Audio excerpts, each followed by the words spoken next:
Former Vice President Dick Cheney has died at the age of 84. His family releasing a statement saying that he died due to complications of pneumonia and heart disease. As the country mourns his death, President George W. Bush honoring Cheney's death by releasing a statement as well, saying that history will remember him as among the finest public servants of his generation, a patriot who brought integrity, high intelligence, and seriousness of purpose to every position he held. It is also Election Day. Voters are heading to the polls this morning. 3 high-stakes races in New York City, Virginia, and New Jersey.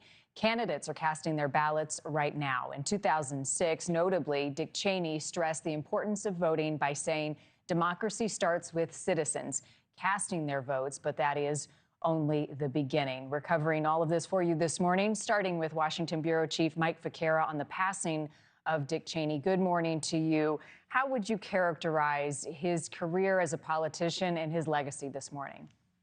Well, good morning to you, Marni. I don't think it's an overstatement to say that Dick Cheney had perhaps one of the most extraordinary careers in the history of American politics.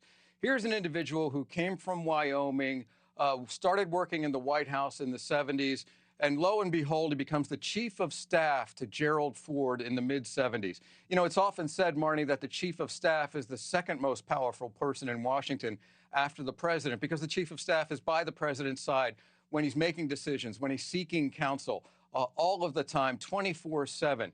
And then later in his career, becoming the vice president of the United States. And it's said, or it was speculated at the time, perhaps the most powerful vice president in American history. Now, in between the 70s, when he was chief of staff at the White House, after that, he became a congressman from Wyoming, representing that at-large state, because there's so few people in Wyoming. He represented the entire state in the House of Representatives. And there, too, again, he rose to become the second-ranking Republican in the House as the chief whip on the Republican side.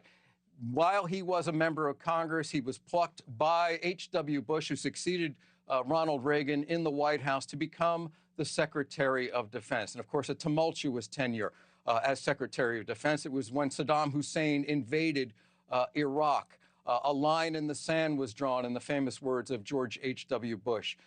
And the United States mounted Desert Storm. You remember Norman Schwarzkopf, Stormin' Norman, the commander of CENTCOM, American forces, successfully pushing Saddam Hussein out of Iraq, out of Kuwait. And most notably, Dick Cheney and others said, we are not going to pursue him to Baghdad. We are not going to try to overthrow the Iraqi Ba'athist regime represented by Saddam Hussein.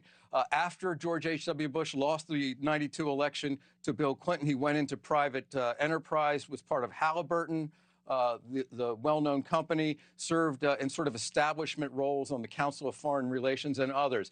And then when George W. Bush, the son of his former boss when he was Secretary of Defense, Dick Cheney's, started to look around to choose a vice presidential running mate for the 2000 election, who did he put in charge of the selection committee? Dick Cheney. And who ended up being the most logical candidate to become the vice presidential nominee? Dick Cheney. It was amazing how that worked. And I remember very distinctly all the controversy and the clues. Dick Cheney was registered. He lived in Texas. He was registered to vote in Texas.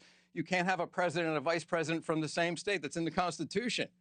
So he sort of surreptitiously went back to Wyoming, registered in Wyoming to vote, and that was the first clue. And after that, it became clear that Dick Cheney was going to be the vice presidential nominee. And of course, after the controversial election, the disputed election, Bush versus Gore at the Supreme Court, went back into the White House, this time as vice president, living in the vice president's mansion up on Massachusetts Avenue at the Naval Observatory. Tumult immediately followed, of course. There was 9/11. There was the invasion of Afghanistan.